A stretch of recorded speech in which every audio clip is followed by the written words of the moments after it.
Ang ganda ng asim mo. Ang sarap! Ang dami!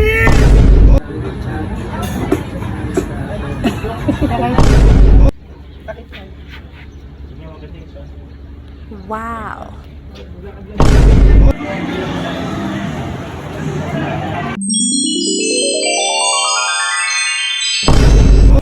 Yung lapot-lapot na...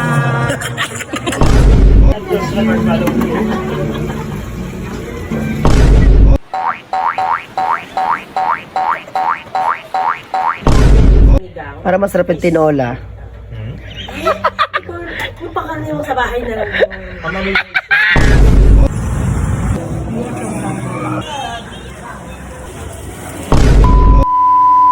Hi, Sensei! Ngayon nga pala ikikwento ko naman sa inyo ang aming paglipot sa Morong Bataan. Siyempre, umpisahan natin sa pagayak ng Sensei. Siyempre, dito pa-cute lang tayo ng very light. Dadaling ko nga pala ang aming rice cooker na pangkalahating bulto ang naisasain. Siyempre, ang aking travel bag since birth. At nagpunta na nga ako sa meeting place. Ay, napadaan tayo sa EDSA Comuning. At dahil may 30 minutos na yata ako naghihintay dito sa traffic na ito, na dahilan ng unang paglapot-lapot ko, ay bumaba muna ng taxi ang Sensei. Nakakasi sa sobrang haba ng traffic. Umagang-umaga pa lang, mag-amoy hapon na ako. At nung kami na nga ay nakago, biglang nagparamdam yung mga kaibigan ko. Cheese! Dito nga po pala sa Shell ang aming meeting place. Siyempre, pag itong outing, hindi makalilimutan ni Ate Lisa ang guest speaker. Dahil mamaya ay kakanta nga daw siya ng Shiskan. At nang dumating na nga ang aming service, ay inayos na namin ang aming mga kagamitan. Ang aking po palang mga makakasama ngayon ay Sensei, ay mga co-teachers ko, at mga kadepartamento ko. Kami po ang Mapamilya.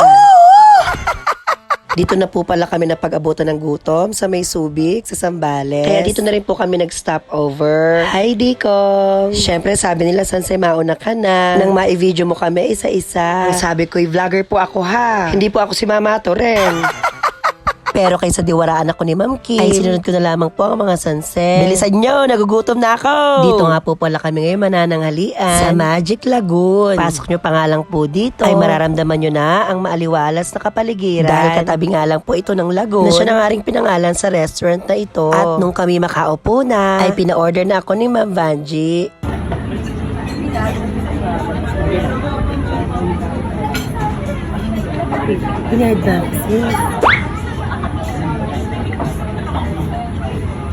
Mineral water. Also, pa-order ng one kare-kare. Yes. Tapos, beef broccoli. Tapos, igado. Sinigang na belly. And then, baby pussy. At pagkatapos ka ng 3 buwang paghihintay, ang Mapamilya ay sabay-sabay ng lalafang. Ava? Kaya naman pala medyo nagtagal. Ang beling sinigang ay iniluto pa sa banga ni Ina. Pero honest review mga Sensei, kasing asim to ng best friend mo. Eto daw po ang broccoli beef, sabi ni Ate Lisa. Ay, broccoli. Akala ko beef. Eto naman po ang igado. Ang baby ko. Ay, baby pusit pala. Siyempre, ang friend mong kirikire. Pagkatapos nga po na mag-food tasting, ay nag-bill out na ang Sensei. At nung nakapagpababa na kami ng aming mga kinain, syempre di namin kinalimutan mag-picture-picture sa Laguna siya ring highlight ng restaurant na ito. Wow! Tela mo nakatapos ng lesson plan na. To tell you honestly mga Sensei, may kamahalan, pero sulit naman sa sarap ang mga kinain namin sa Magic Lagoon na iyon. Sabi nga ni Ma'am Kim, tama lang na ganun lang yung in-order namin. Kaysa damihan namin, baka daw pagpunta namin sa aming swimming, baka magdildil na lang kami ng asin.